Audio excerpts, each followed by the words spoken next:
Hello friends, स्वागत है आप सबका आपका अपना यूट्यूब चैनल अब पढ़ेगा इंडिया में। आज हम लोग इस वीडियो में देखेंगे, जैसा कि आप लोगों ने थंबनेल पे देख रखा है, कि एडिटोरिया पब्लिकेशन के द्वारा एक बिहार दरोगा वॉल्यूम 2 नाम से एक बुक आया है, जो कि 15 प्रैक्टिस सेट्स हैं।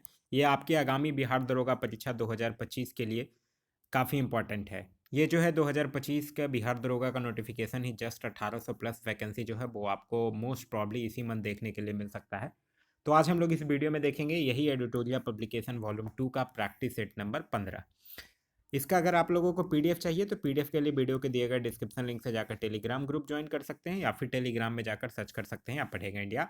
वहाँ जो ग्रुप आएगा उसको ज्वाइन कर लीजिए, वहाँ इसका पीडीएफ जो है वो प्रोवाइड करवा दिया गया है। तो चलिए अब बढ़ते हैं अपने क्वेश्चंस की तरफ। आज का जो हमारा पहला क्वेश्चन है वो यह कह रहा है कि भारत में ग्रीष्मकालीन मानसून के प्रवाह की सामान्य दिशा क्या है। तो देखिए, भारत में ग्रीष्मकालीन मानसून के प्रवाह की सामान्य दिशा की अगर बात कीजिएगा तो वो दक्षिण पश्चिम से लेकर उत्तर पूरब की ओर होती है। वहीं अगर अगर आपसे क्वेश्चन पूछते कि शीतकाल में क्या होता है, तो शीतकाल में जो इसकी दिशा होती है वो उत्तर पूर्व से दक्षिण पश्चिम की ओर होती है। तो इस क्वेश्चन का तो यहाँ सही आंसर होगा, वो होगा ऑप्शन नंबर डी, यानी कि दक्षिण पश्चिम से लेकर उत्तर पूर्व तक। एक क्वेश्चन पूछा जाता है कि भारत में अधिकांश वर्षा जो है वो किस मानसून से प्राप्त होती है। तो याद रखिएगा, भारत में अधिकांश मानसून भारत में जो अधिकांश वर्षा है वो दक्षिण पश्चिम मानसून से ही प्राप्त होती है।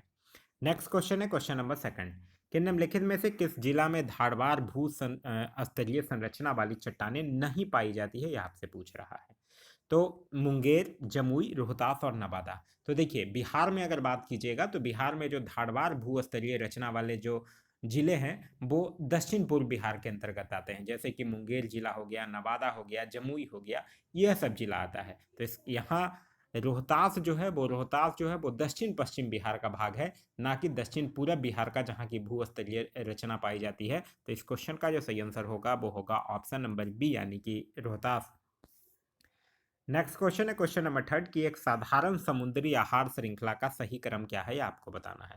तो एक साधारण समुद्री आहार श्रृंखला का अगर सही क्रम देखिएगा तो फाइटोप्लैंक्टन, जूपियोलैंक्टन और केफ्रिस है। तो इस क्वेश्चन का जो सही आंसर होगा वो होगा option number A. Next question है क्वेश्चन नंबर फोर, कि पर्यावरण अनुकूल उपभोक्ता उत्पादों को चिन्हित करने के लिए सरकार के द्वारा कौन सा हॉलमार्क आरंभ किया गया है। तो पर्यावरण अनुकूल उपभोक्ता उत्पादों को चिन्हित करने के लिए सरकार के द्वारा इको मार्क दिया जाता है। तो इस क्वेश्चन का सही आंसर होगा वो होगा ऑप्शन नंबर ए, यानी कि इको मार्क। इको मार्क प्रमाण पत्र जो होता है वो उन उत्पादों को दिया जाता है जो पर्यावरण के प्रति इको फ्रेंडली हो, मतलब मैत्रीपूर्ण हो। ठीक है, और यह कब से दिया जा रहा है यह भी ध्यान रखिएगा। यह मानक जो है वो 1991 से दिया जा रहा है। कब से दिया जा रहा है? 1991 से दिया जा रहा है, यह भी आपको ध्यान रखना है। नेक्स्ट है कि निम्नलिखित में से कौन एक जो है वो सुमेलित नहीं है, यह आपको बताना है। एक साइड शहरों के नाम दिए गए हैं और नदियों के नाम लिखा दिया गया है। तो गोरखपुर राप्ती बिल्कुल सुमेलित है, लुधियाना सतलज नदी यह भी सुमेलित है, उसके बाद है सूरत ताप्ती नदी यह भी सुमेलित है। जबलपुर सोन ये गलत है, क्योंकि जबलपुर की अगर बात कीजिएगा तो जबलपुर जो है वो नर्मदा नदी के किनारे है, ना कि सोन नदी के किनारे। तो इस क्वेश्चन का जो सही आंसर होगा वो होगा ऑप्शन नंबर सी। नेक्स्ट है कि सूची 1 और सूची 2 को सुमेलित कीजिए तथा सूचियों के नीचे दिए गए कूट से सही उत्तर चुनिए। एक साइड आदिवासियों के नाम दिए गए हैं, जनजातियों के, और दूसरे साइड अवस्थिति दी गई है। भील की अगर बात कीजिएगा तो भील जनजाति जो है वो ऐसे मुख्य रूप से राजस्थान, गुजरात, महाराष्ट्र, छत्तीसगढ़, मध्य प्रदेश ये सब राज्यों में पाई जाती है। तो यहाँ आप राजस्थान के साथ भील को मैच कर सकते हैं। गोंड की अगर बात कीजिएगा तो गोंड जो है वो छत्तीसगढ़ के साथ मैच करेगा। लिंबू आदिवासी की अगर बात कीजिएगा तो यह सिक्किम के साथ मैच करेगा, और कोन्याक जो है वो नागालैंड के साथ मैच करेगा। तो यह जो है वो इस तरह से मैच करेगा। नेक्स्ट क्वेश्चन है क्वेश्चन नंबर 7, कि पृथ्वी की आंतरिक परत के निर्माण में किन तत्वों की प्रचुरता है। यहाँ आपसे पूछ रहा है कि पृथ्वी के आंतरिक परत के निर्माण में। ठीक है, देखिए पृथ्वी में मुख्यतः 3 परत पाई जाती है, आप लोग भी पढ़े होंगे। पहला को भूपटल या कि भूपट्टी कहा जाता है, दूसरा को मेंटल कहा जाता है, और तीसरा को कोर कहा जाता है। ठीक है, भूपटल या भूप्रपट्टी जो होता है वो पृथ्वी का बाहरी परत होता है जिस पर कि महाद्वीप तथा महासागर स्थित है, उसको भूपटल कहा जाता है। दूसरा होता है मेंटल, और मेंटल को ही हम लोग क्या के नाम से जानते हैं, मेंटल को ही हम लोग सीमा के नाम से जानते हैं। एक्चुअली इसमें होता क्या है कि यह निचली परत जो है वो बेसाल्ट चट्टानों से बनी हुई होती है, और यह परत को हम लोग सीमा के नाम से जानते हैं। सीमा का मतलब देखिए एस आई और एम ए। एस आई का यहाँ मतलब क्या होगा, एस आई का यहाँ मतलब होता है सिलिका, और एम ए का मतलब होता है यहाँ मैग्नीशियम, मतलब कि ये सिलिका और मैग्नीशियम से निर्मित होती है। और तीसरा जो होता है जिसको हम लोग कोर बोलते हैं, उसको नीफे के नाम से जानते हैं, NiFe। नीफे में क्या होता है, Ni जो होगा वो किसका होगा, निकेल होगा, और Fe का मतलब होगा लोहा। ठीक है, तो इस परत में निकेल और लोहे की प्रधानता होती है। तो आपसे यही तो पूछ रहा है कि पृथ्वी के आंतरिक परत के निर्माण में किन तत्वों की प्रचुरता होती है, तो निकेल और फोरस का होगा, यानी ऑप्शन नंबर डी जो होगा वो आपका सही आंसर होगा। नेक्स्ट क्वेश्चन है क्वेश्चन नंबर 8 कि भारतीय मानक समय की योमोत्तर जो है वो नहीं गुजरती है, यह आपसे पूछ रहा है। देखिए, भारतीय मानक मध्याह्न रेखा जो होता है वो 82.5 डिग्री पूर्वी देशांतर होता है, जो कि उत्तर प्रदेश के मिर्जापुर से गुजरती है। और यह जो होता है वो ग्रीनविच समय से भारतीय जो मानक समय है वो 5.5 घंटा आगे होता है। ये सब तो आप लोगों को पता ही होगा। और ये जो भारतीय मानक समय की योमोत्तर है वो भारत के 5 राज्यों से होकर गुजरती है। वो 5 राज्य आप लोगों को ध्यान रखना है, उत्तर प्रदेश है, मध्य प्रदेश है, छत्तीसगढ़ है, उड़ीसा है और आंध्र प्रदेश है। अब आपसे यहाँ पूछ रहा है किससे नहीं गुजरती है, तो महाराष्ट्र से नहीं गुजरती है, यानी ऑप्शन नंबर सी जो होगा वो आपका सही आंसर होगा, महाराष्ट्र से नहीं गुजरती है। नेक्स्ट है कि हिंद महासागर में सबसे बड़ा द्वीप कौन है। तो हिंद महासागर की अगर बात कीजिएगा तो सबसे बड़ा द्वीप कौन है, मेडागास्कर है। तो इस क्वेश्चन का जो सही आंसर होगा वो होगा ऑप्शन नंबर सी, यानी कि मेडागास्कर। नेक्स्ट है कि निहारिका क्या है। निहारिका की अगर बात कीजिएगा तो निहारिका जो है वो धूल और गैसों के विशाल बादल होता है जो कि अंतरिक्ष में फैला हुआ होता है, जिसमें कि धूल, हाइड्रोजन गैस, हीलियम और कुछ अन्य आयन जो है वो आयोनाइज फॉर्म में प्लाज्मा गैस जो होता है वो उपस्थित होता है। तो यहाँ आपसे पूछ रहा है कि निहारिका क्या है, तो निहारिका क्या है, एक धूल, गैस और प्लाज्मा का बादल होता है। तो इस क्वेश्चन का जो सही आंसर होगा वो होगा ऑप्शन नंबर ए। नेक्स्ट है कि लाली वन्यजीव अभ्यारण्य जो है वो किस राज्य में स्थित है। तो लाली वन्यजीव अभ्यारण्य जो है वो अरुणाचल प्रदेश में ब्रह्मपुत्र नदी के तट पर स्थित है। तो इस क्वेश्चन का सही आंसर होगा वो होगा ऑप्शन नंबर ए, यानी कि अरुणाचल प्रदेश। अरुणाचल प्रदेश से 2 नाम आप लोग और याद रखिएगा जो अक्सर एग्जाम में पूछा जाता है। एक तो नाम याद रखिएगा मॉलिंग नेशनल पार्क का, और एक नाम याद रखिएगा नामदफा नेशनल पार्क। ये दोनों नाम आप लोग को नेशनल पार्क का अरुणाचल प्रदेश से ध्यान रखना है, जो अक्सर एग्जाम में पूछा जाता है। नेक्स्ट है कि निम्नलिखित में से कौन सा मेघालय पठार का अंश नहीं है, यह आपसे पूछ रहा है। देखिए, मेघालय की 3 प्रमुख पहाड़ियां श्रेणियां हैं, आप लोग पढ़े होंगे, गारो, खासी और जयंतिया। तो गारो है ही, जयंतिया है ही, खासी है ही, भूबन नहीं है।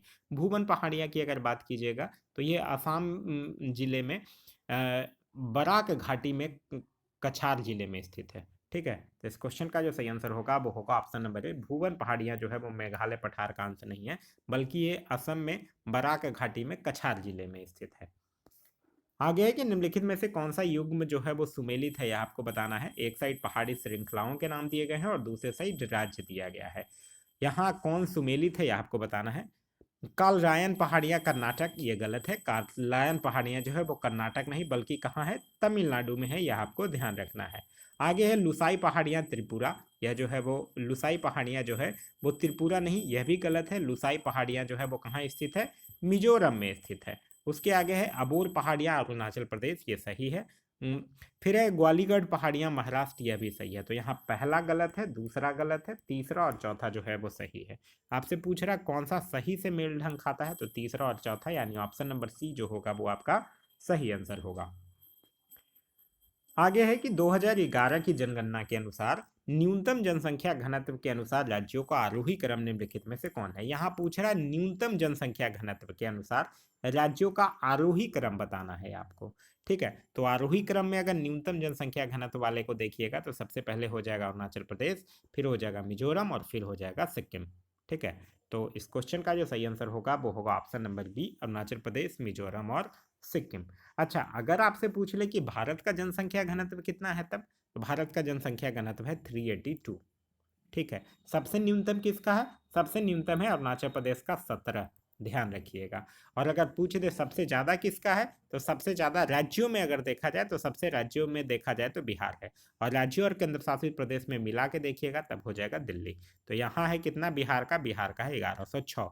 तो मैक्सिमम अगर पूछे राज्यों में तो पहले स्थान पे है बिहार, दूसरे स्थान पर है पश्चिम बंगाल और तीसरे स्थान पर है केरल। और न्यूनतम जनसंख्या घनत्व पूछे तो अरुणाचल प्रदेश, मिजोरम और सिक्किम। क्लियर है। चलिए आगे है क्वेश्चन नंबर 15 कि मौर्य वंश के संस्थापक चंद्रगुप्त मौर्य के विजयों का विस्तृत वर्णन जो है वो किनके ग्रंथ में मिलता है, ये आपको बताना है। तो मौर्य वंश का जो संस्थापक है चंद्रगुप्त मौर्य, उसकी विजय के विस्तृत वर्णन जो है वो विशाख दत्त की पुस्तक मुद्रा राक्षस में मिलती है। ठीक है, तो इस क्वेश्चन का जो सही आंसर होगा वो होगा option number C, Vishakh Datt. ये जो विशाख दत्त है ये अपने मुद्रा राक्षस, इसकी एक जो पुस्तक है इसी के लिए ये प्रसिद्ध है। मुद्रा राक्षस से याद रखिएगा, मुद्रा राक्षस जो है वो संस्कृत का एक ऐतिहासिक नाटक है, और इस महत्वपूर्ण नाटक का हिंदी में जो सर्वप्रथम अनुवाद करने का जो श्रेय है वो भारतेंदु हरिश्चंद्र को है।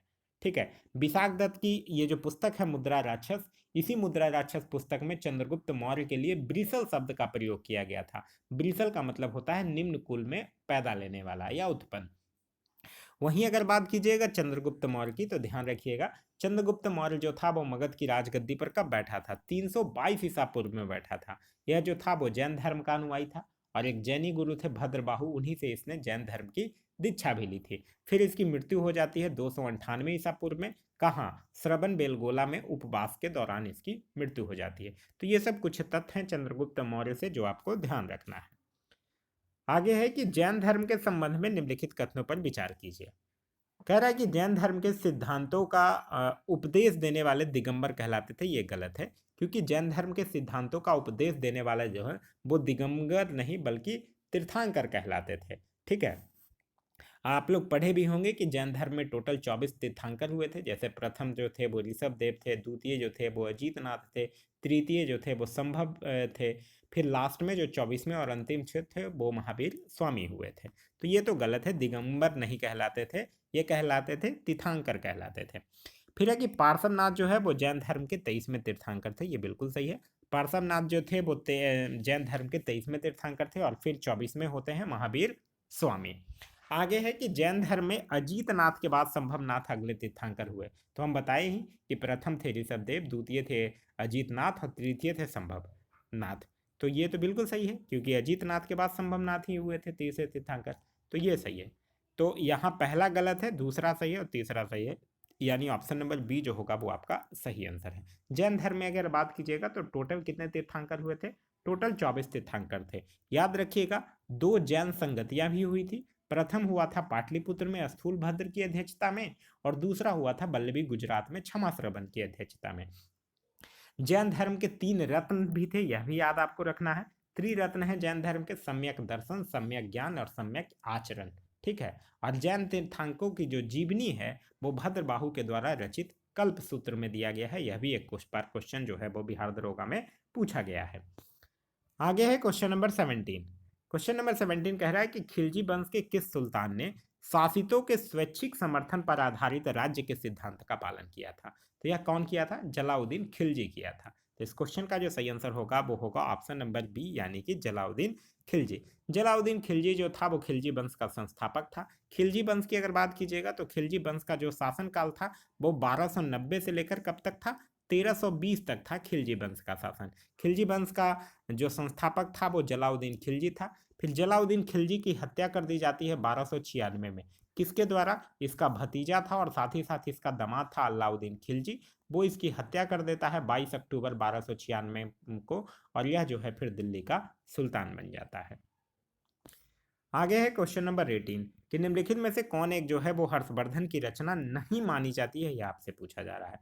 तो देखिए हर्षवर्धन की अगर रचनाओं की बात कीजिएगा तो नागानंद है, रत्नावली है और प्रियदर्शिका है। ऐसा माना जाता है कि वो किसी और को पैसे देकर लिखवाया था, लेकिन रचनाओं की बात कीजिएगा तो नागानंद, रत्नावली और प्रियदर्शिका जो है वो हर्षवर्धन की रचना है।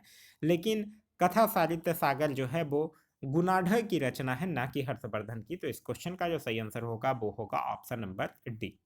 वहीं अगर बात आप लोग करते हैं हर्षवर्धन की तो कुछ चीजें याद रखिएगा। हर्षवर्धन को भारत का अंतिम हिंदू सम्राट कहा गया है, और इसी के शासनकाल में जो चीनी यात्री था हैंसवांग, ये जो था वो इसी के शासनकाल में भारत आया था।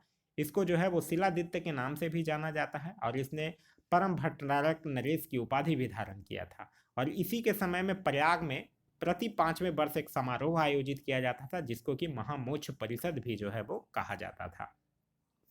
आगे है कि निम्नलिखित युग्मों पर विचार कीजिए। एक साइड नरमपंथी लोगों के नाम दिए गए हैं और दूसरे साइड उससे संबंधित संगठन दिया गया है। तो यहाँ आपसे कह रहा है कि उपयुक्त युग्मों में से कौन सा जो है वो सही सुमेलित है, यह आपको बताना है।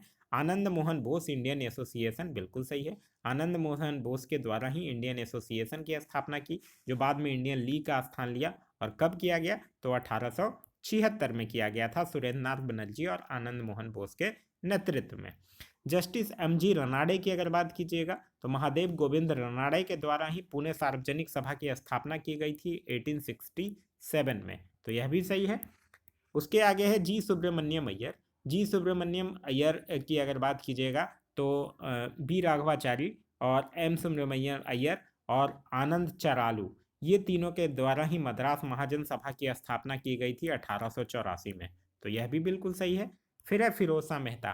फिरोज शाह मेहता की अगर बात कीजिएगा तो बदरुद्दीन तैयब जी, फिरोज शाह मेहता और के टी तैलंग, ये तीनों के द्वारा बॉम्बे प्रेसिडेंसी एसोसिएशन की स्थापना 1885 में किया गया था, तो यह भी जो है वो बिल्कुल सही है। यहाँ पहला भी सही है, दूसरा भी सही है, तीसरा चौथा चारों जो है वो सही है, यानी ऑप्शन नंबर डी जो होगा वो आपका सही आंसर होगा। आगे है क्वेश्चन नंबर 20। कह रहा है कि अंग्रेजों के द्वारा पटना में अपनी पहली फैक्ट्री जो है वो कब स्थापित की गई थी? भारत में नहीं, पटना में पूछ रहा है क्वेश्चन, ध्यान से पढ़िएगा, गलती नहीं करना है। तो अंग्रेजों के द्वारा पटना में अपनी पहली फैक्ट्री जो है वो 1620 में स्थापना किया गया था, लेकिन फिर तुरंत 1621 में यह फैक्ट्री बंद हो जाता है और फिर बाद में एक ही बार 1651 में गुलजार बाग में स्थापित किया जाता है, जो कि आज भी गवर्नमेंट प्रिंटिंग प्रेस के रूप में जाना जाता है। तो यहाँ पूछ रहा है पहली फैक्ट्री कब की गई थी? तो 1620 में किया गया था, लेकिन बाद में जाकर वो 1621 में बंद हो जाती है और फिर 1651 में स्थापित की जाती है गुलजार बाग में। ठीक है, यहाँ आपसे क्वेश्चन पटना में पूछा है, ये आपको ध्यान रखना है। अगर आपसे पूछ दे कि भारत में, तो भारत में आप लोगों को पता ही होगा कि पूर्वी तट पर अंग्रेज जो है वो अपना प्रथम व्यापारिक कोठी जो है वो मसूलीपट्टनम में 1611 में खोलता है। लेकिन वो बात अलग है कि पहली बार पश्चिमी तट पर सूरत में प्रयास किया जाता है, 1608 ईस्वी में करने का प्रयास किया गया था। लेकिन अगर पश्चिमी तट पर भी बात करते हैं तो पश्चिमी तट पर सूरत में 1613 ईस्वी में व्यापारिक कोठी जो है वो स्थापित किया गया था। पूर्वी तट पर आपसे पूछ ले तो सबसे पहले मसूलीपट्टनम 1611 में। क्लियर है? चलिए नेक्स्ट क्वेश्चन है क्वेश्चन नंबर 21 कि शेर शाह के विरुद्ध हुमायूं की विफलता का मुख्य कारण क्या था? तो शेर शाह के विरुद्ध हुमायूं का विफलता का मुख्य कारण यह था कि वह जो है वो अफगानों की शक्ति का सही अंदाजा नहीं लगा पाया था। तो इस क्वेश्चन का जो सही आंसर होगा वो होगा ऑप्शन नंबर ए। वहीं अगर हम लोग बात करते हैं शेर शाह की, तो शेर शाह से याद रखिएगा, शेर शाह का जो टेन्योर था वो कब से कब था? शेर शाह जो था वो 1540 से लेकर 1545 तक रहता है और यह जो है वो कबूलियत और पट्टा प्रथा की शुरुआत भी करता है। साथ ही साथ यह जो है वो सोना का सिक्का अशरफ, चांदी का रुपया और तांबे का दाम नामक सिक्का भी जो है वो चलाता है। भूमि के माप के लिए 32 अंक वाला सिकंदरी गज और सन की डंडी का भी प्रयोग करता है। और यह जो है वो रोहतासगढ़ किला और किले कुन्हा का निर्माण भी जो है वो शेर शाह के द्वारा ही करवाया गया था। एक और नाम है इस क्वेश्चन में हुमायूं। हुमायूं की बात कीजिएगा तो यह जो था वो 1530 से लेकर 1556 तक गद्दी पर बैठता है। और यह जो है, इससे एक मोस्ट इंपॉर्टेंट चीज जो है वो ध्यान रखिएगा कि 1533 में यह दीन पनाह नगर की एक स्थापना करता है। यह जो हुमायूं था यह ज्योतिष में विश्वास करता था, इसीलिए सप्ताह के 7 दिन जो है वो ये 7 रंग का कपड़ा पहनता है। ये जो है वो बहुत सारा युद्ध भी लड़ा है जो अक्सर एग्जाम में पूछा जाता है। एक याद रखिएगा देवरा का युद्ध, जो कि यह लड़ा है 1531 में। एक याद रखिएगा चौसा का युद्ध, जो ये लड़ा है 1539 में।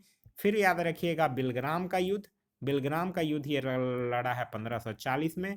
एक याद रखिएगा सरहिंद का युद्ध, जो कि ये लड़ा है 1555 में। क्लियर है? तो ये सब कुछ कुछ चीजें जो है वो एकदम कॉमन क्वेश्चन हैं जो आपको ध्यान रखना है। आगे है क्वेश्चन नंबर 22 कि बी आर अम्बेडकर को भारत में दलित आंदोलनों का जनक माना जाता है, उनके संबंध में निम्न में से कौन सा कथन असत्य है, यह आपको बताना है। उनका जन्म जो है वो महान परिवार में हुआ था, ये बिल्कुल सही है, उनका जन्म जो है वो महान परिवार में ही हुआ था।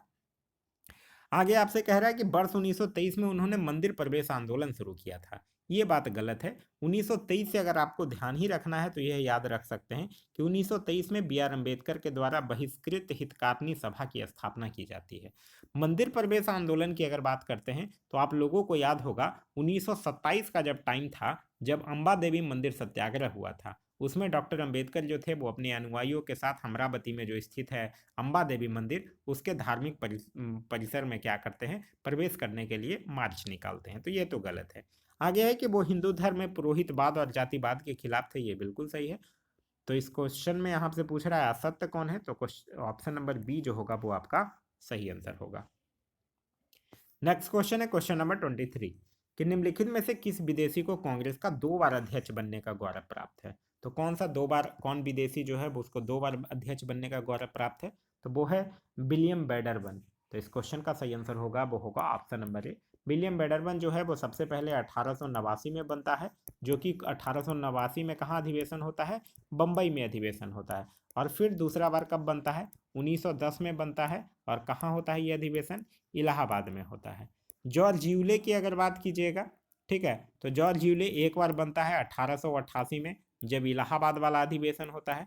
सर हेनरी कॉटन की अगर बात कीजिएगा तो यह 1904 में बम्बई में जब अधिवेशन होता है। और अल्फ्रेड बेब की अगर बात कीजिएगा तो यह जो है वो 1894 में जब मद्रास में अधिवेशन होता है। तो 2 बार कौन बना है, 2 बार बना है बस विलियम बेडरबन। तो इस क्वेश्चन का जो सही आंसर होगा वो होगा ऑप्शन नंबर ए। आगे है क्वेश्चन नंबर 24 कि निम्नलिखित समाचार पत्रों को उनकी भाषा के साथ सुमेलित करना है। अल हिलाल की अगर बात कीजिएगा तो अल हिलाल जो है वो मौलाना अबुल कलाम आजाद के द्वारा एक उर्दू भाषा का साप्ताहिक अखबार था। तो ये अल हिलाल उर्दू के साथ मैच करेगा। केसरी की बात कीजिएगा तो यह जो था वो मराठी भाषा का था, 1891 में लोकमान्य तिलक के द्वारा शुरू किया गया था। तो यह मराठी भाषा के साथ मैच करेगा। स्वदेश मित्रन की अगर बात कीजिएगा तो यह तमिल भाषा का था, जिसके पत्रकार थे जी सुब्रमण्यम अय्यर। तो यह जो है वो तमिल भाषा के साथ मैच करेगा। और समाचार दर्पण की अगर बात कीजिएगा तो यह जो है वो बैप्टिस्ट मिशनरी के द्वारा 1818 में बंगाली साप्ताहिक समाचार दर्पण की शुरुआत की गई थी। तो यह जो है वो बंगाली के साथ मैच करेगा। तो इस तरह से मैच करने के बाद आपका जो सही आंसर होगा वो होगा ऑप्शन नंबर डी। आगे है क्वेश्चन नंबर 25। क्वेश्चन नंबर 25 कह रहा है कि जलियांवाला बाग हत्याकांड के विरोध में निम्नलिखित में से किसने वायसराय की कार्यकारिणी परिषद से त्यागपत्र दे दिया था। तो जलियांवाला बाग हत्याकांड के बाद वायसराय की कार्यकारिणी परिषद से त्यागपत्र किन्होंने दे दिया था, सर शंकरन नायर ने दे दिया था। तो इस क्वेश्चन का जो सही आंसर होगा वो होगा option number C, sir Sankaran Nair जो थे। इसके विरोध में आप लोगों को पता ही होगा गांधी जी जो थे वो केसरे हिंद की उपाधि लौटा दिए थे। जमाना लाल बजाज जो थे वो राय बहादुर की जो था वो लौटा दिए थे। रविन्द्रनाथ टैगोर जो था वो नाइटहुड की उपाधि वापस कर दिए थे। तो ये सब भी आपसे पूछा जा सकता है। यहाँ आपसे पूछा गया था कि वायसराय की कार्यकारिणी परिषद, तब आपका आंसर होगा सर शंकरन नायर। आप लोगों को पता ही होगा 9 अप्रैल 1919 का जो दिन था, उस दिन जो पंजाब के 2 नेता थे डॉक्टर सत्यपाल और सैफुद्दीन किचलू, इन दोनों की गिरफ्तारी कर दी की हो जाती है। और इसी के विरोध में 13 अप्रैल 1919 को बैसाखी के दिन अमृतसर के जलियांवाला बाग में एक विशाल सभा का आयोजन होता है। और फिर जो है जनरल डायर वो निहत्थी जनता पर गोलियां चलवा देता है। और इसके बाद यही जलियांवाला बाग हत्याकांड होता है। एक क्वेश्चन पूछा जाता है कि जलियांवाला बाग हत्याकांड में कौन भारतीय जो था वो डायर का सहयोग किया था। तो उसमें एक हंसराज नामक भारतीय जो था वो क्या किया था, डायर का सहयोग किया था। ये जो जलियांवाला बाग हत्याकांड है, इस हत्याकांड के लिए सरकार जो है वो लॉर्ड हंटर की अध्यक्षता में एक कमेटी का गठन करता है। और जो राष्ट्रीय कांग्रेस था उस समय, भारतीय राष्ट्रीय कांग्रेस, वो मदन मोहन मालवीय के नेतृत्व में एक जांच आयोग की स्थापना करता है। इस हत्याकांड के समय पंजाब का जो लेफ्टिनेंट गवर्नर था वो सर माइकल ओ डायर था। तो कुछ कुछ चीजें हैं जो आपको ध्यान रखना है। चलिए, 1740 से लेकर 1748 ईस्वी के मध्य यूरोप में चला ऑस्ट्रेलियाई उत्तराधिकार का युद्ध क्यों यूरोपीय शक्तियों के बीच लड़ा गया था। तो ये एक्चुअली फ्रांसीसी और अंग्रेज के बीच लड़ा गया था 1740 में, ये ऑस्ट्रिय उत्तराधिकार। और इसका प्रभाव जो था वो भारत में भी उस समय अंग्रेजी और फ्रांसीसी दोनों आए हुए थे। 1740 की से 48 की बात है। तो उस समय भारत में अंग्रेज भी थे और फ्रांसीसी भी थे। तो जैसे जैसे यूरोप में अंग्रेज और फ्रांसीसी लड़ रहे थे, उसका परिणाम स्वरूप यही था कि भारत में भी दोनों के बीच संघर्ष शुरू हो गया था। और उस समय जो फ्रांसीसी गवर्नर था वो कौन था, डुप्ले था। और मद्रास का जो अंग्रेज गवर्नर था वो मोर्से था। तो इस क्वेश्चन का जो सही आंसर होगा वो होगा ऑप्शन नंबर ए, फ्रांसीसी और अंग्रेज। नेक्स्ट है कि निम्नलिखित दलों में से किसने अपने प्रतीक के रूप में स्वास्तिक का इस्तेमाल किया था? तो स्वास्तिक का इस्तेमाल किसने किया था? नाजी पार्टी ने किया था। नाजी पार्टी कौन? मतलब एडोल्फ हिटलर। एडोल्फ हिटलर जो था वो 1920 में नाजी ध्वज का डिजाइन तैयार किया था। उसमें स्वास्तिक को जर्मन शाही ध्वज के 3 रंगों, जो कि 3 रंग होता था, लाल, काला और सफेद, उसके साथ जोड़ा गया था। तो इस क्वेश्चन का जो सही आंसर होगा वो होगा option number C, Nazi party. स्वास्तिक की अगर बात कीजिएगा तो स्वास्तिक जो है वो संस्कृत के स्वास्तिक से आया है, जिसका मतलब होता है सौभाग्य या फिर कल्याण, आप उसको कह सकते हैं। आगे है कि क्रीमिया का युद्ध किन वर्षों के बीच लड़ा गया था? तो क्रीमिया का जो युद्ध है वो 1853 से लेकर 1856 तक लड़ा गया एक सैन्य युद्ध था। तो इस क्वेश्चन का जो सही आंसर होगा वो होगा ऑप्शन नंबर ए, 1853 से लेकर 1856 तक। आगे है कि कायाकल्प योजना जो है वो किस मंत्रालय के द्वारा शुरू की गई है? तो कायाकल्प योजना जो है वो स्वास्थ्य और परिवार कल्याण मंत्रालय के जो मंत्री हैं जेपी नड्डा, उनके द्वारा स्वच्छ भारत मिशन के विस्तार के रूप में कायाकल्प पुरस्कार योजना शुरू किया गया है। तो इस क्वेश्चन का सही आंसर होगा वो होगा ऑप्शन नंबर सी, स्वास्थ्य और परिवार कल्याण मंत्रालय। स्वास्थ्य और परिवार कल्याण मंत्रालय से एक चीज और आपको याद रखना है, एक तो कायाकल्प योजना याद ही रखना है, एक याद रखिएगा मेडटेक मित्र पहल। क्या? मेडटेक मित्र पहल। इसका उद्देश्य है कि देश के युवा प्रतिभाओं का हाथ थामकर उनके शोध, ज्ञान, तर्क आदि को अंतिम रूप देना और उन्हें नियामक मंजूरी दिलाने में भी मदद करना। आगे है कि भारत का पहला टील कार्बन अध्ययन जो है वो निम्नलिखित में से किस राष्ट्रीय उद्यान में किया गया है? टील कार्बन अध्ययन जो है वो किस राष्ट्रीय उद्यान में किया गया? टील कार्बन का मतलब समझते हैं क्या होता है? टील कार्बन का मतलब होता है गैर ज्वारीय मीठे पानी की आर्द्रभूमि में संग्रहित कार्बन, उसी को टील कार्बन कहा जाता है। तो भारत का जो पहला टील कार्बन अध्ययन है वो केवलादेव राष्ट्रीय उद्यान राजस्थान में किया गया है। तो इस क्वेश्चन का जो सही आंसर होगा वो होगा ऑप्शन नंबर बी, केवलादेव राष्ट्रीय उद्यान। इस अध्ययन में मीठे पानी की आर्द्रभूमि की कार्बन भंडारण क्षमता और जलवायु परिवर्तन समन में उनकी भूमिका पर जो ध्यान है वो केंद्रित किया गया है। आगे है कि long range land attack cruise missile किस संगठन के द्वारा विकसित किया गया है? तो long range land attack cruise missile जो है वो किसके द्वारा विकसित किया गया है? डीआरडीओ के द्वारा विकसित किया गया है, जिसका परीक्षण जो है वो उड़ीसा के चांदीपुर से किया गया है। तो इस क्वेश्चन का जो सही आंसर होगा वो होगा ऑप्शन नंबर ए, रक्षा अनुसंधान एवं विकास संगठन। नेक्स्ट है कि विश्व की पहली मिस एआई कौन बनी है, यानी मिस आर्टिफिशियल इंटेलिजेंस कौन बनी है? तो इनका नाम है, मोरक्को की है केंजा लाइली, जो कि दुनिया की पहली मिस एआई घोषित किया गया है जिनको। तो इस क्वेश्चन का जो सही आंसर होगा वो होगा ऑप्शन नंबर ए, केंजा लाइली। आगे है कि छठवें राज्य खाद्य सुरक्षा सूचकांक 2024 के संबंध में कौन सा कथन सत्य है, यह आपको बताना है। केरल ने लगातार दूसरी बार इस सूचकांक में शीर्ष स्थान हासिल किया है, यह बिल्कुल सही है। तमिलनाडु दूसरे और जम्मू कश्मीर तीसरे स्थान पर है, बिल्कुल। पहले पे केरल, तमिलनाडु दूसरे और जम्मू कश्मीर जो है वो तीसरे स्थान पर है, बिल्कुल सही है। यह सूचकांक जो है वो FSSAI यानी कि food safety and standard authority of India के द्वारा वर्ष 2019 से जारी किया जा रहा है, यह भी बिल्कुल सही है। तो इस क्वेश्चन का जो सही आंसर होगा वो होगा ऑप्शन नंबर डी, इनमें से सभी जो है वो सही है। नेक्स्ट है कि अंतर्राष्ट्रीय बुकर पुरस्कार 2024 के विजेता कौन है? देखिए, पहले तो यही कंफ्यूजन नहीं रखना है। अंतर्राष्ट्रीय बुकर पुरस्कार की अगर बात कीजिएगा तो एक मैन बुकर अंतर्राष्ट्रीय पुरस्कार और एक होता है मैन बुकर पुरस्कार। अंतर्राष्ट्रीय बुकर और खाली बुकर ये दोनों अलग अलग चीज है, पहले तो यही आपको ध्यान रखना है। यहाँ आपसे पूछा गया है अंतर्राष्ट्रीय बुकर पुरस्कार 2024 के विजेता कौन है? तो अंतर्राष्ट्रीय बुकर पुरस्कार 2024 के विजेता हैं जेनी अर्पन बेक, जिनको कि कैरोस इनकी एक कृति है, उसके लिए इनको अंतर्राष्ट्रीय बुकर पुरस्कार दिया गया है। और ये कहाँ के हैं यह भी ध्यान रखिएगा, जर्मनी के हैं, ठीक है। लेकिन ये एक जर्मन लेखिका हैं, लेडीज हैं।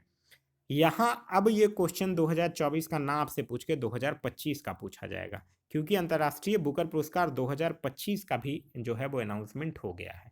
तो अंतर्राष्ट्रीय बुकर पुरस्कार 2025 जो मिला है वो मिला है बानू मुश्ताक को। किनको मिला है? बानू मुश्ताक को, जो कि कहाँ की हैं? भारत की हैं। और इनकी हार्ट लैंप कृति के लिए मिला है। क्या चीज? हार्ट लैंप के लिए, ठीक है। तो नाम याद रखिएगा, बानू मुश्ताक और हार्ट लैंप। अच्छा, ये तो हो गया अंतर्राष्ट्रीय बुकर पुरस्कार 2024। अगर मैं आपसे पूछ दूं कि सिर्फ और सिर्फ बुकर पुरस्कार 2024 पूछूं, तो अभी मैं आप लोगों को बताया कि अंतर्राष्ट्रीय बुकर और सिर्फ बुकर ये दोनों अलग अलग पुरस्कार हैं। तो सिर्फ बुकर पुरस्कार 2024 आपसे अगर पूछा जाए तो वो किनको मिला है? वो मिला है सामांथा हार्वे को। किनको मिला है? सामांथा हार्वे को, उनकी कृति ऑर्बिटल के लिए। ठीक है, चलिए आगे है कि हाल ही में किस राज्य सरकार ने प्रति व्यक्ति 50 रुपये का पर्यटन शुल्क लगाया है? तो प्रति व्यक्ति 50 रुपये का पर्यटन शुल्क लगाने वाला जो राज्य है वो बन गया है सिक्किम, जो कि 15 मार्च 2025 से लागू किया गया है। सिक्किम से एक जगह का नाम याद रखिएगा, खेचोपलरी। ठीक है, खेचोपलरी ये एक आर्द्रभूमि है जो कि रामसार स्थल में ऐड हुआ है। ये सिक्किम का ही है, ध्यान रखना है आपको।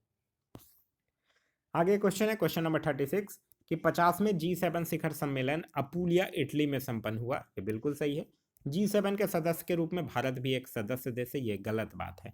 भारत जो है वो G7 का सदस्य नहीं है, लेकिन अंतर्राष्ट्रीय क्षेत्रीय और अंतर्राष्ट्रीय मुद्दों पर चर्चा करने के लिए या आउटरीच सर्च को संबोधित करने के लिए जो प्रधानमंत्री इटली के हैं जॉर्जिया मेलोनी, उन्होंने भारत को शिखर सम्मेलन में आमंत्रित किया था। आप लोगों को पता ही होगा कि आउटरीच सत्र जो है वो उन बैठकों को कहा जाता है कि जिसमें कि G7 के सदस्य देश जो हैं वो आमंत्रित गैर सदस्य देश के साथ संगठन में भाग लेते हैं। और ये आमंत्रण करने का अधिकार किसको होता है? जहां संपन्न होता है, जो मेजबान देश होता है उसको आमंत्रण करने का अधिकार होता है। तो इस बार इटली में हुआ है, तो इटली के जो प्रधानमंत्री थी जॉर्जिया मेलोनी, वो मोदी जी को कही थी कि आप आइए हमारे पास, तो वो गए थे। तो भारत इसमें सदस्य देश नहीं है। भारत जो है वो सिर्फ और सिर्फ क्या है, भारत आउटरीच सत्र को संबोधित करने वहां गया था, आउटरीच सत्र में भाग लेने वहां गया था।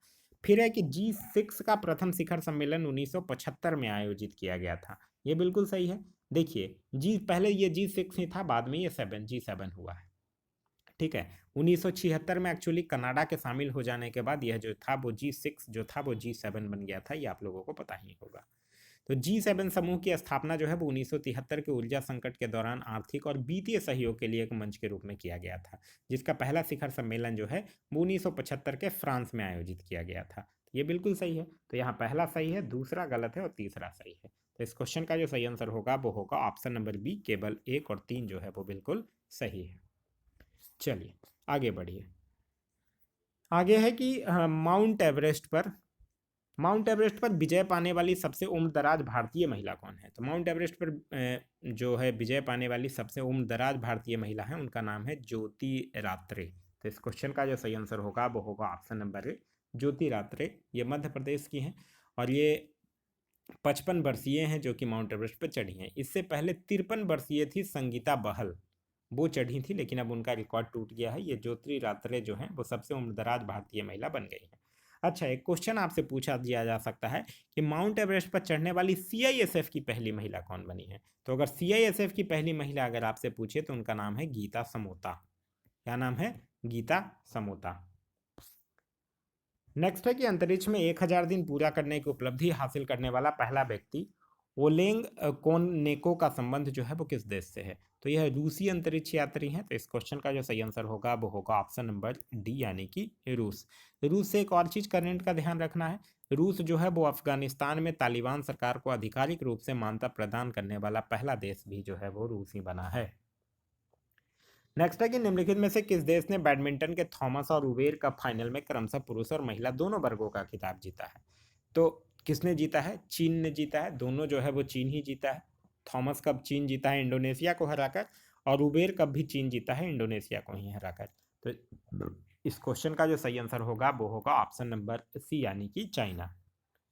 नेक्स्ट है कि निम्नलिखित का मिलान कर सही कूट का चयन कीजिए। एक साइड राज्यों के नाम दिए गए हैं, दूसरी साइड राज्यपालों के नाम दिए गए हैं। तेलंगाना के राज्यपाल कौन है? जिष्णु देव वर्मा। तो यह जो है वो जिष्णु देव वर्मा के साथ मैच करेगा। और मुख्यमंत्री हैं अनुमुला रेवंत रेड्डी।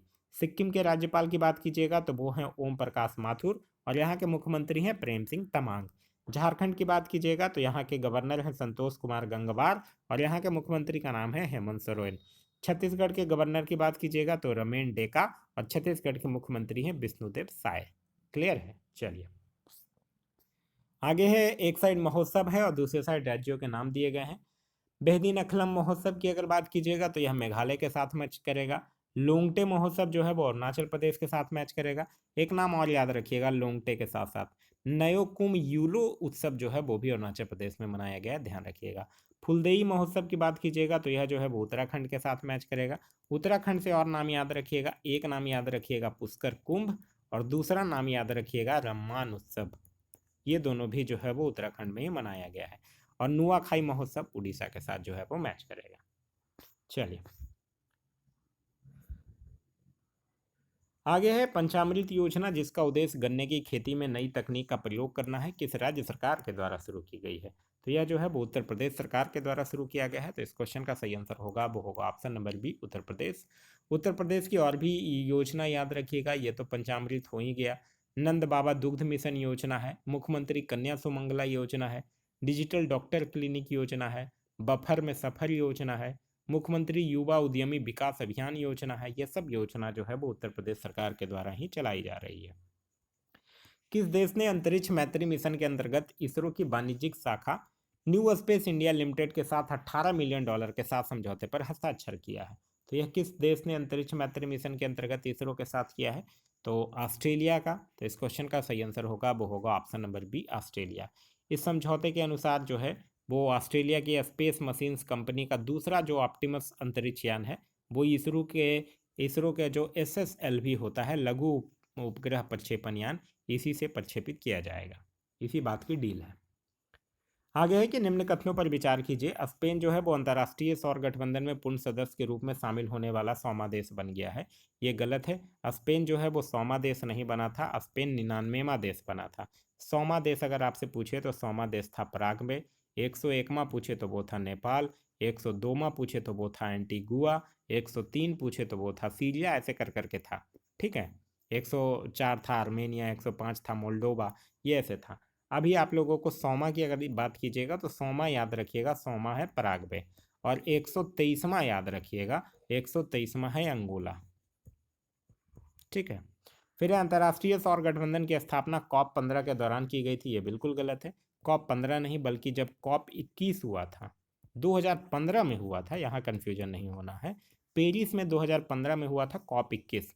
उसी के दौरान सौर ऊर्जा को बढ़ावा देने के लिए भारत और फ्रांस के द्वारा संयुक्त रूप से इसका गठन किया गया था, जिसका मुख्यालय जो है वो गुरुग्राम में स्थित है। तो पहला भी गलत है, दूसरा भी गलत है। तो इस क्वेश्चन का सही आंसर होगा वो होगा ऑप्शन नंबर सी। नेक्स्ट है कि अगस्त 2024 में गृह मंत्रालय ने बिहार के किन दो जिलों को नक्सल मुक्त घोषित किया है? तो बिहार के किन दो जिलों को नक्सल मुक्त घोषित कर दिया गया है? बांका को और पश्चिम चंपारण को। तो इस क्वेश्चन का सही आंसर होगा वो होगा ऑप्शन नंबर बी, बांका और पश्चिम चंपारण। इस घोषणा के बाद बिहार में अब सिर्फ 8 जिले जो रह गए हैं वो नक्सल प्रभावित हैं। वो 8 जिलों के नाम ध्यान रखिएगा, औरंगाबाद, गया, मुंगेर, कैमूर, जमुई, नवादा, रोहतास और लखीसराय।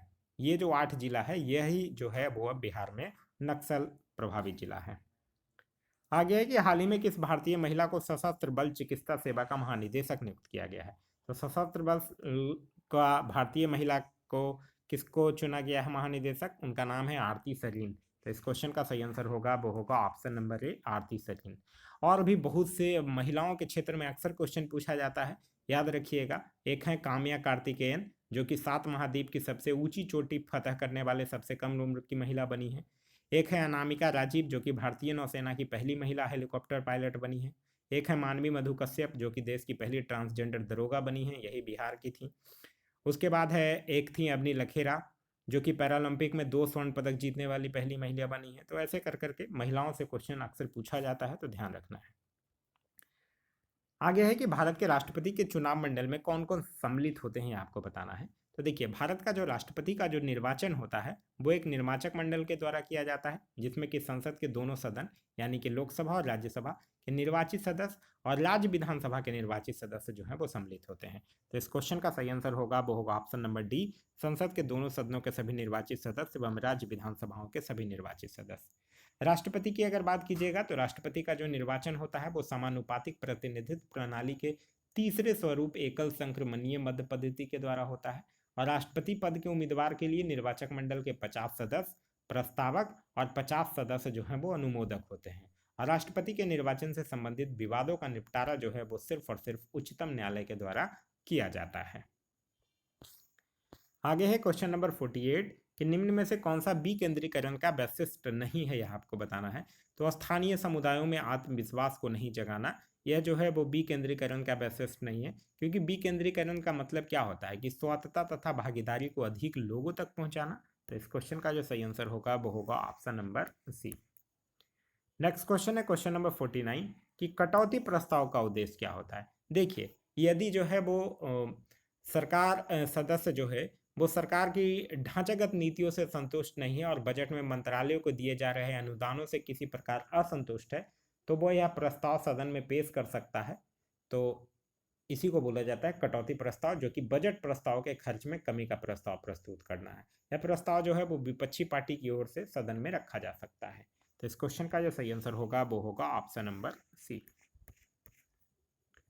नेक्स्ट क्वेश्चन है क्वेश्चन नंबर 50 कि भारतीय संविधान के किस अनुच्छेद के अंतर्गत लोकसभा में अनुसूचित जातियों के आरक्षण का प्रावधान किया गया है।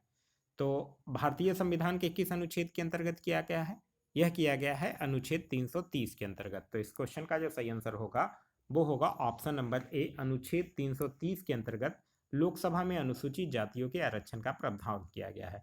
अच्छा, अगर आपसे पूछ दे कि अनुच्छेद 332 क्या है, तो अनुच्छेद 332 जो है वो राज्य विधानसभाओं में अनुसूचित जाति तथा अनुसूचित जनजाति के लिए आरक्षण का प्रावधान करता है।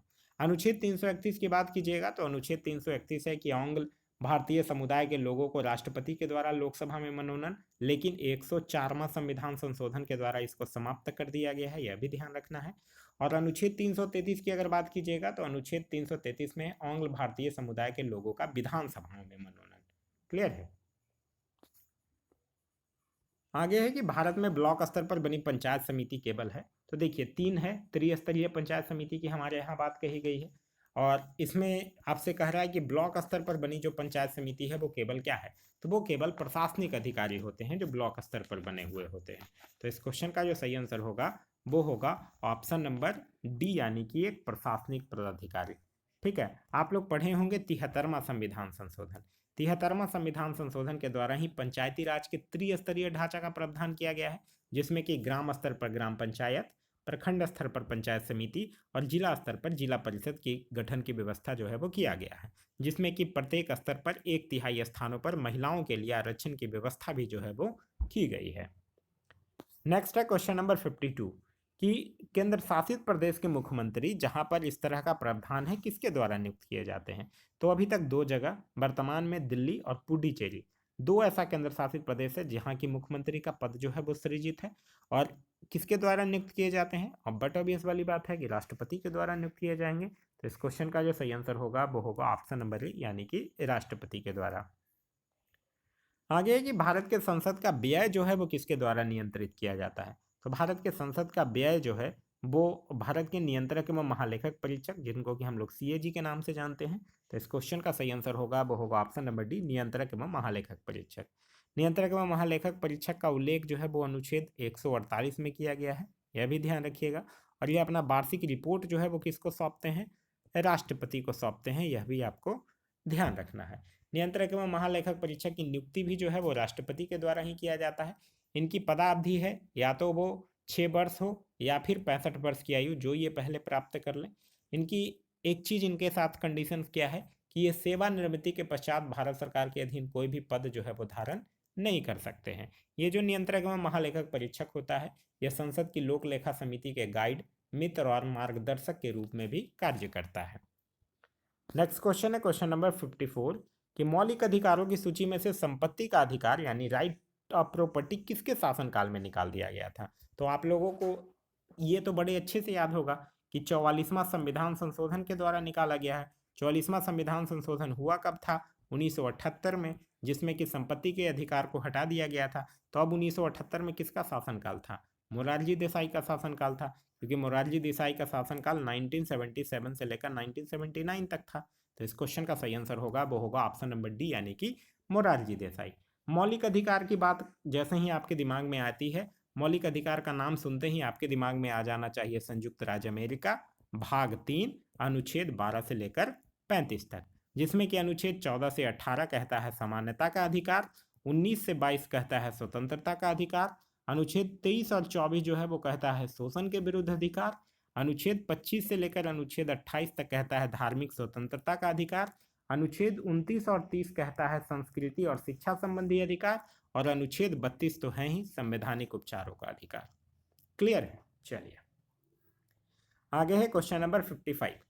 एक है दिया हुआ है संविधान के सिद्धांत और किस देश से लिया गया है वो आपको मैच करना है। ये काफ़ी इजी क्वेश्चन है।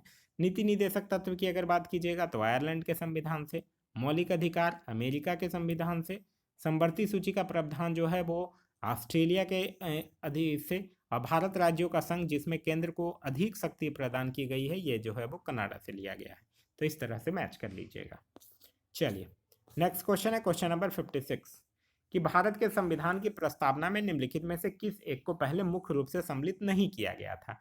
तो आप लोगों को पता ही होगा कि जो भारत की संविधान की प्रस्तावना है उसमें एक बार संविधान संशोधन जो हुआ था 42वां संविधान संशोधन 1976, इसके द्वारा प्रस्तावना में समाजवाद, पंथ निरपेक्ष और अखंडता शब्द को जोड़ा गया था। तो इस क्वेश्चन का सही आंसर होगा वो होगा ऑप्शन नंबर डी, समाजवाद और धर्मनिरपेक्षता। वहीं अगर बात करते हैं भारतीय संविधान की प्रस्तावना की, तो भारतीय संविधान में प्रस्तावना का विचार जो है जो अमेरिका के संविधान से लिया गया है। और देखिए यहाँ कन्फ्यूजन होता है, प्रस्तावना का विचार अगर आपसे पूछे तो वो कहाँ से लिया गया है, अमेरिका से लिया गया है, ध्यान रखिएगा। और अगर पूछ दे कि प्रस्तावना की भाषा कहाँ से ली गई है, तब ऑस्ट्रेलिया से लिया गया है। ये कन्फ्यूजिंग थोड़ा सा हो जाता है, ध्यान रखने की जरूरत है। प्रस्तावना में जो है वो 3 प्रकार का न्याय, 5 प्रकार की स्वतंत्रता और 2 प्रकार की सामान्यता का उल्लेख जो है वो किया गया है। क्लियर है? चलिए आगे क्वेश्चन है क्वेश्चन नंबर 57 कि भारत में तृतीय क्षेत्र में सम्मिलित नहीं है। तो व्यापार एवं परिवहन तृतीय क्षेत्र में सम्मिलित है, परिवहन और संचार एवं बैंकिंग और बीमा यह भी है, वानिकी और मत्स्यिकी ये नहीं है तृतीय क्षेत्र में, क्योंकि तृतीय क्षेत्र के अंतर्गत कौन सा होता है, सेवा क्षेत्र हम लोग उसको कहते हैं, जिसमें व्यापार हो गया, होटल हो गया, बैंकिंग हो गया, बीमा हो गया, शिक्षा हो गया, मनोरंजन हो गया, परिवहन हो गया, ये सब चीज़ आता है तृतीय क्षेत्र में।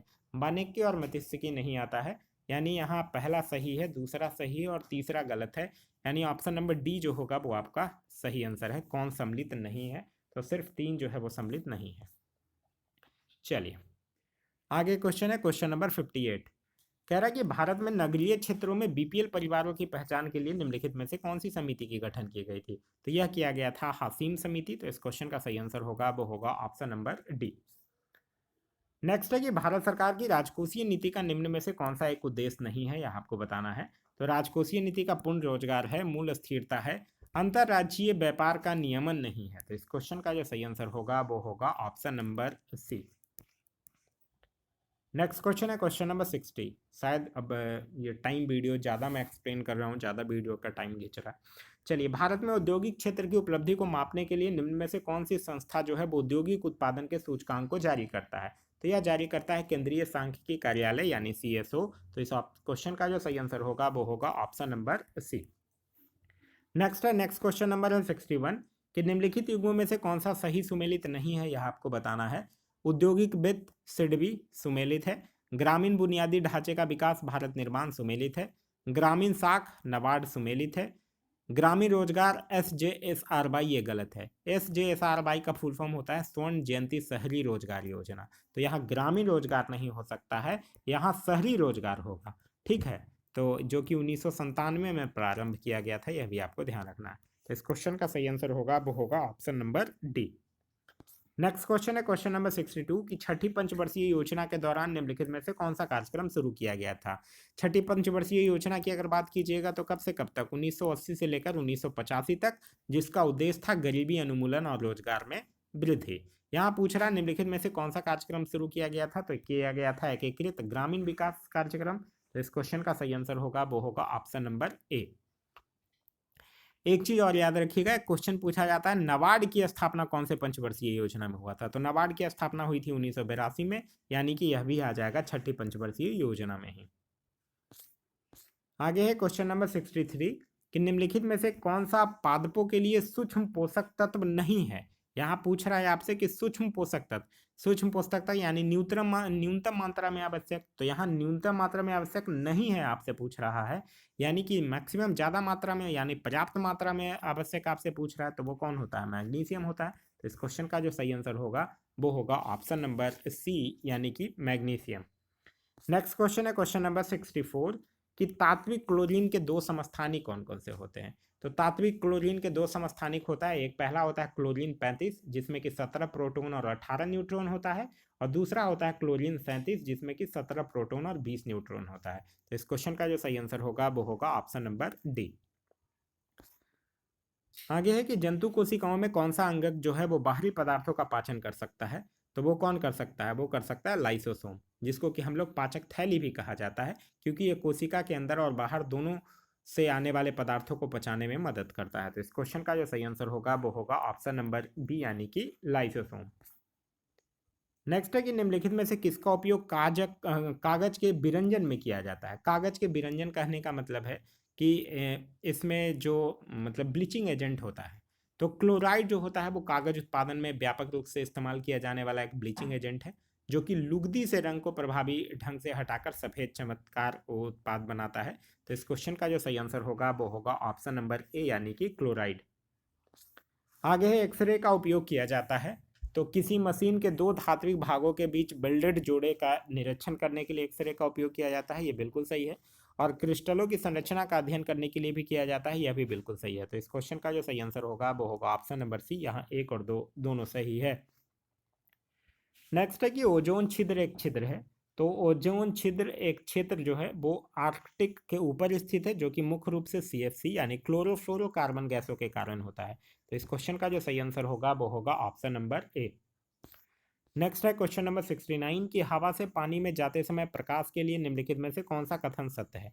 तो जब हवा से पानी में जाएगा प्रकाश तो क्या होगा, उसका तरंग दैर्घ्य और वेग दोनों कम हो जाएगा। तो इस क्वेश्चन का जो सही आंसर होगा वो होगा ऑप्शन नंबर डी, इसकी तरंग दैर्घ्य और वेग जो है वो दोनों कम हो जाएगी। नेक्स्ट क्वेश्चन है क्वेश्चन नंबर 70 कि प्रोटीन से बने वायरस के बाहरी आवरण को क्या कहा जाता है।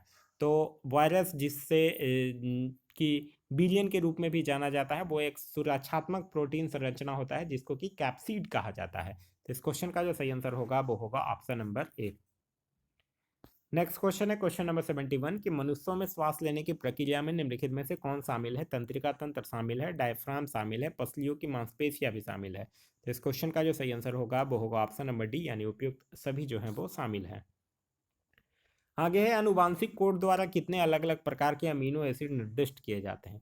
तो अनुवांशिक कोड के द्वारा 20 अमीनो एसिड को निर्दिष्ट किया जाता है, जो कि अमीनो एसिड जो होते हैं वो पॉलीपेप्टाइड्स के साथ एक साथ जुड़ते हैं, जो कि प्रोटीन के निर्माण खंड होते हैं। तो इस क्वेश्चन का सही आंसर होगा वो होगा ऑप्शन नंबर बी यानी कि 20।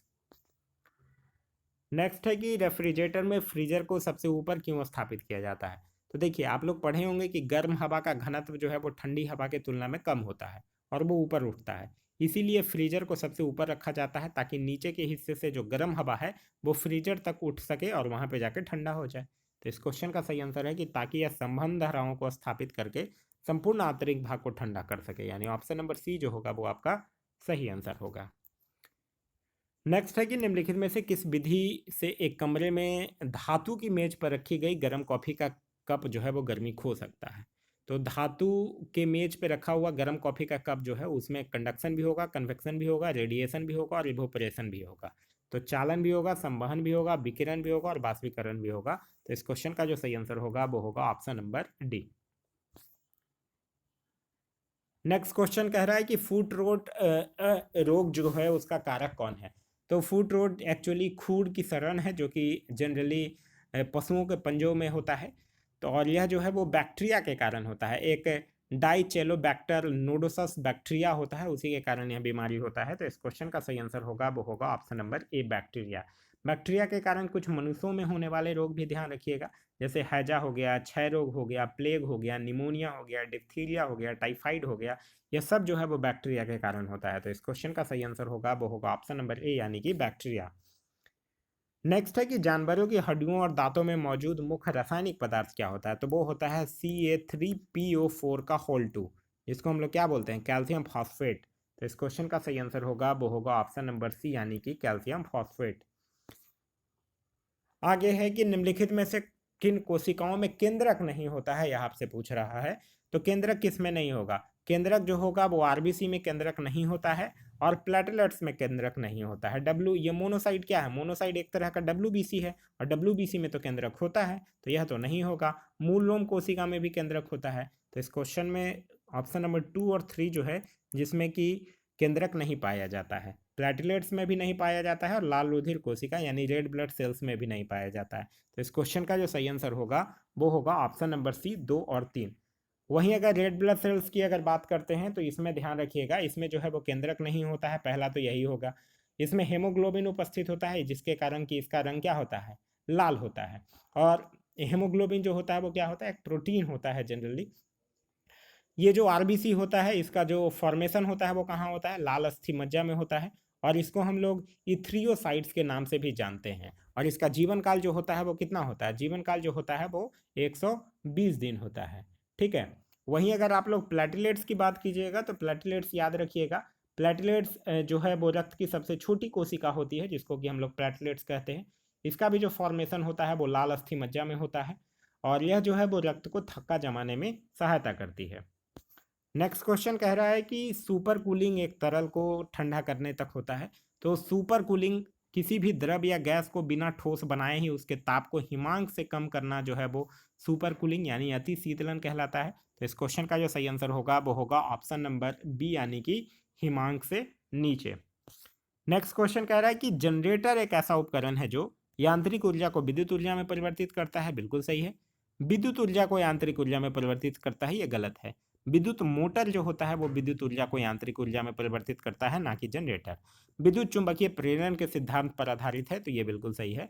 तो यहाँ पहला और तीसरा सही है, दूसरा गलत है, यानी ऑप्शन नंबर डी जो होगा वो आपका सही है कि पहला और तीसरा जो है वो सही है।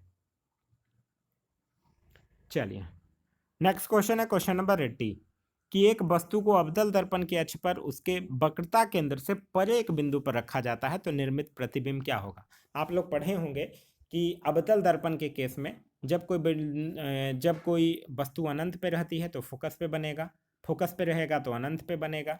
वक्रता केंद्र और अनंत के बीच रहेगा तो फोकस और वक्रता केंद्र के बीच बनेगा। वक्रता केंद्र पर रहेगा तो वक्रता केंद्र पर ही बनेगा। तो ये सब आप लोग पढ़ रखे होंगे। यहाँ आपसे पूछ रहा है कि प्रतिबिंब कैसा होगा, तो प्रतिबिंब जो होगा वो उल्टा और वास्तविक होगा। तो इस क्वेश्चन का सही आंसर होगा वो होगा ऑप्शन नंबर डी यानी उल्टा और वास्तविक होगा। वहीं याद रखिएगा अवतल दर्पण की अगर बात कीजिएगा तो इसका उपयोग जो है वो दाढ़ी बनाने के काम में आता है। आंख कान और नाक का जो ईएनटी के डॉक्टर हैं उनके द्वारा उपयोग में लाया जाता है। गाड़ी के हेडलाइट और सर्च लाइट में इसका उपयोग किया जाता है।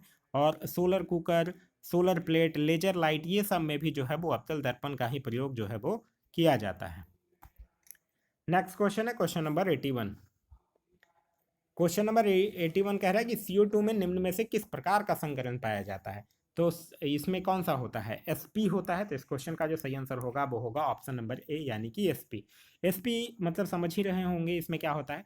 इस प्रकार के संकरण में समान ऊर्जा वाले एक S कक्षक होता है और एक P कक्षक का मिश्रण जो है वो शामिल होता है, जिसे एक नया संकर कक्षक प्राप्त होता है जिसको कि SP संकरित कक्षक के रूप में जाना जाता है।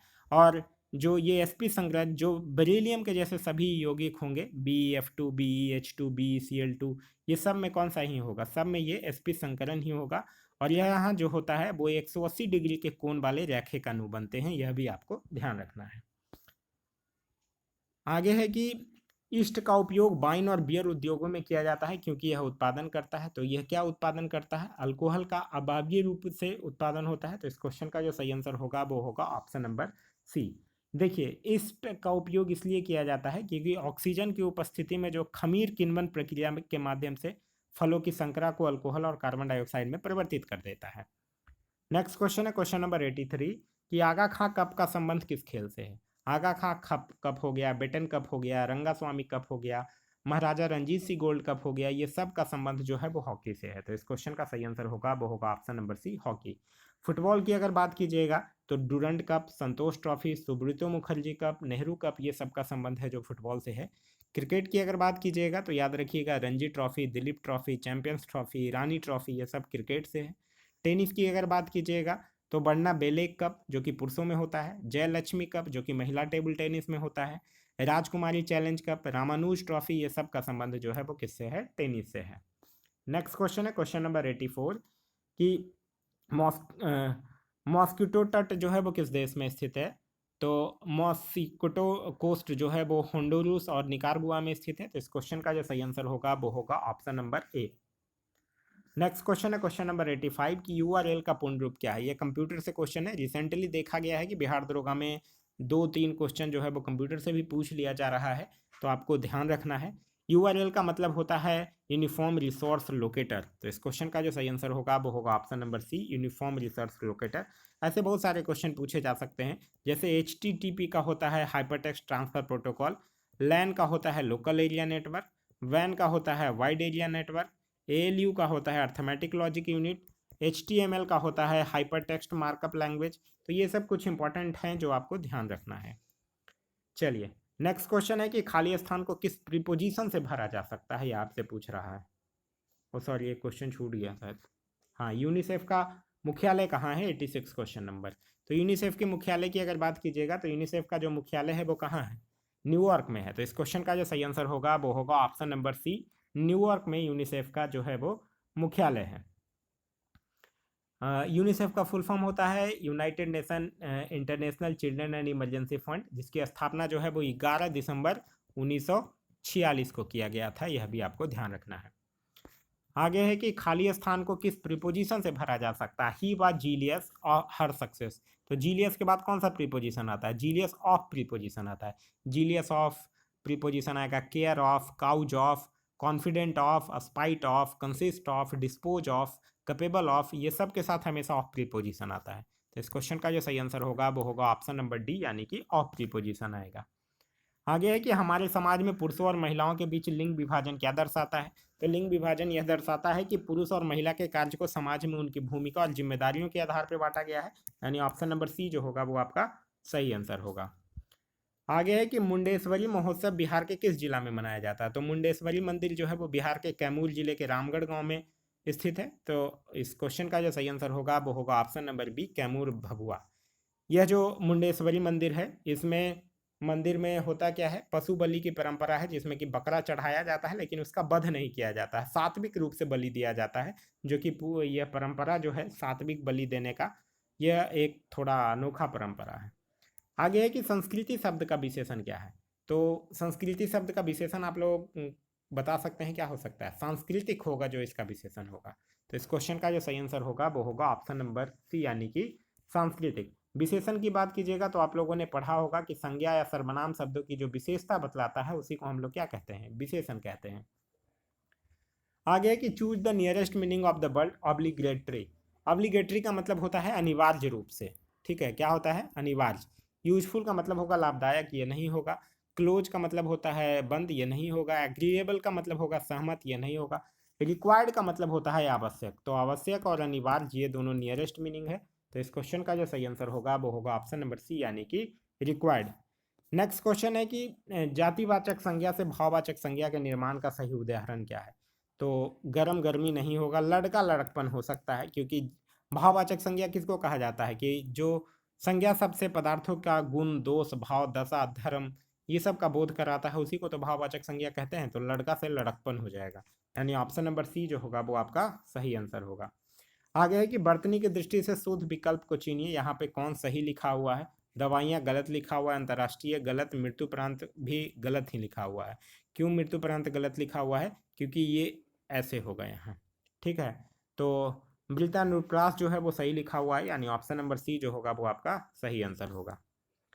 आगे कह रहा है कि identify the correct tense in the given sentence. He had been trying to get her on the phone.